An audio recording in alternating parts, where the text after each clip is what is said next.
عن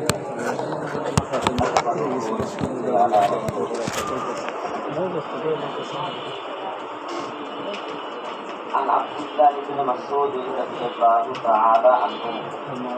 قال قال رسول الله صلى الله عليه وسلم হযরত আব্দুল্লাহ ইবনে মাসউদ রাদিয়াল্লাহু আনহু থেকে বর্ণিত তিনি বলেন রাসূলুল্লাহ সাল্লাল্লাহু আলাইহি ওয়াসাল্লাম বলেছেন মান কারা হারফান মিন কিতাবিল্লাহ যে ব্যক্তি কোন একটি হরফ করে আল্লাহর কিতাব কুরআন ফালাহু বিহি হাসানাতুন সে একটি নেকি কয়টা নেকি পাবে और হাসানাতু বিআশরি আমসালিহা আর সেই একটি নেকি 10 নেকির সমান রাসূলুল্লাহ ব্যাখ্যা দিয়ে আরো বলেন লা আকুলু আলিফ লাম মিম হরফুন শুধু আলিফ লাম মিম হরফে মুকাত্তা যেটাকে বলে তিনটা মিলে এক হরফ নয় বরং আলিফুন হরফুন আলিফ একটি হরফ আলিফ একটি হরফ ও লামুন হরফুন লাম একটি হরফ ও মিমুন হরফুন মিম একটি হরফ আলিফ লাম মিম পড়লে মোট কয়টা লিপি হয় 30টি লিপি হয়। আমরা সারাদিন কোনো সময় সারাদিনের মধ্যে কোনো সময় সকালবেলা 3 পৃষ্ঠা পড়ি মাগরিবের পরে 3 পৃষ্ঠা পড়ি সুযোগ হলে অন্যান্য সময়ও পড়ি 4 পৃষ্ঠা 5 পৃষ্ঠা অনেক সময় একবারও পড়ে ফেলি তাহলে আমাদের কি পরিমাণ নেকি স্তূপ হয়ে যাওয়ার কথা ঠিক না হাদিস শরীফের মধ্যে আছে রাসূলুল্লাহ সাল্লাল্লাহু আলাইহি ওয়াসাল্লাম বলেছেন প্রত্যেক ব্যক্তির আমল সকাল থেকে সুবহ সাদেক থেকে নিয়ে মাগরিব পর্যন্ত যে সকল আমল করে আমলকারীর সমস্ত নেক রাসূলুল্লাহর রওজা মুবারকে পৌঁছায় দেওয়া হয় এবং মাগরিবের থেকে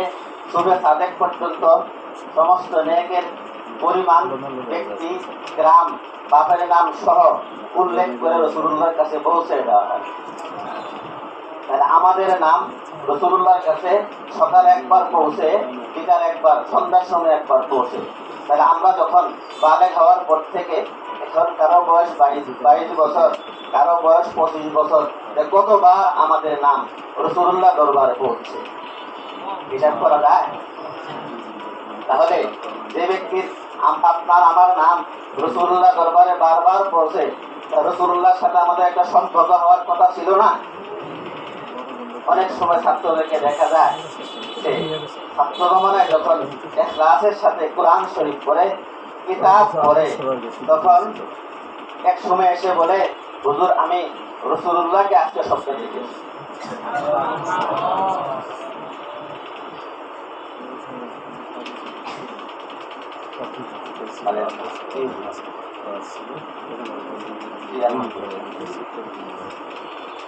তালিমে না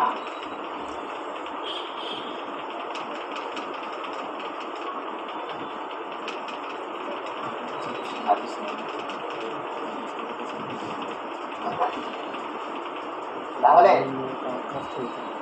এমন ছাত্র পাওয়া যায় কোরআন শরীফের বরকতে তার নাম রাসূলুল্লাহ দরবারে বারবার যায় যেহেতু রাসূলের সঙ্গে সম্পর্ক তৈরি হয় এমন ইখলাসের সাথে পড়লে অবশ্যই সম্পর্ক হওয়ার কথা কিতাবে লিখেছে আল্লামা শাহ ওলিউল্লাহ মুহাদ্দিস দেহলভী রাহমাতুল্লাহ আলাইহি লিখেছেন কোরআন শুধু লফজের নাম নয় কোরআন শুধু লফজের নাম মানার নামও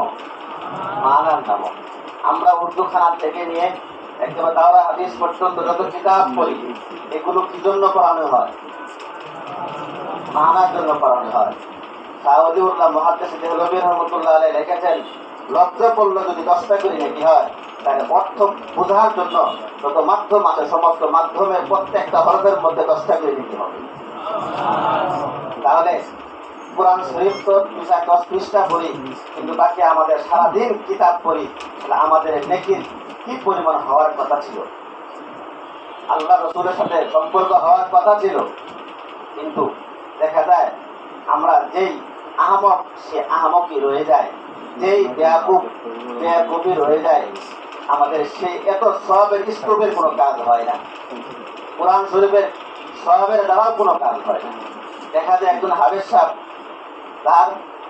নাবালেগ অবস্থা থেকে হেফজ পড়া শুরু হয়, উস্তাদ হয়, সারা জীবন কেটে যায়, তার এখনো জবান ঠিক হয়।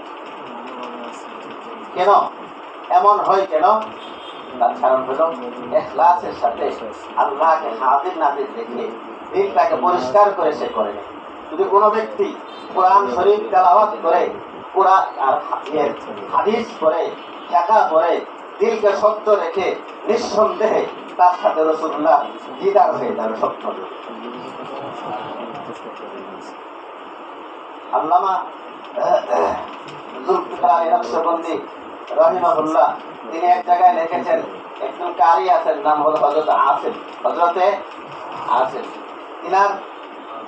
জীবনীতে লেখা আছে তিনি কোরআন শরীফ সারা জীবন পড়েছেন, পড়াইছেন এবং সারা দেশ 7 কেরাতে 1 কেরাতকে বহাল রাখার জন্য সারা জীবন চেষ্টা করেছেন এবং তিনি বাইতুল্লাহ শরীফে 70 বছর পর্যন্ত ইমামতিও করেছেন। ওনার জীবনীতে লিখেছেন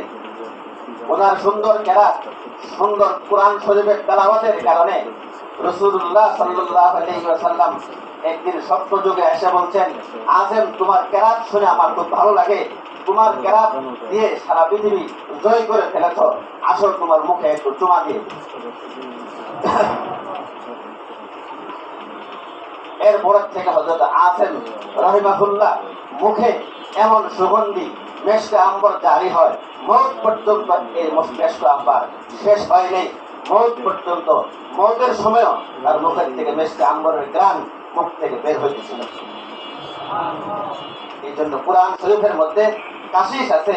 রহমত টেনে আনবার, কাশিস আছে, বরকত টেনে আনবার। যে ঘরে কোরআন শরীফের তেলাওয়াত হয়, যে মাদ্রাসায় কোরআন শরীফের তাফসীর হয়, এই মাদ্রাসাতে একমাত্র রহমত বরকত নেমে আসে কোরআন শরীফের বরকত। এই জন্য যারা আমরা আছি এখন ছোট্ট বয়স, আমাদের অবশ্যই নিজাম করে নিতে হবে, দৈনিক 5 পৃষ্ঠা 10 পৃষ্ঠা হাফেজ না হলেও সেই জন্য পড়ে নেয়। আমরা সকলে পারব না ইনশাআল্লাহ। আল্লাহ পাক আমাদের সবাইকে তৌফিক দান করুন। তর্জমা আমি করে দিচ্ছি আর এখানে কথা বলছি। সুবহানাল্লাহি ওয়া বিহামদিহি।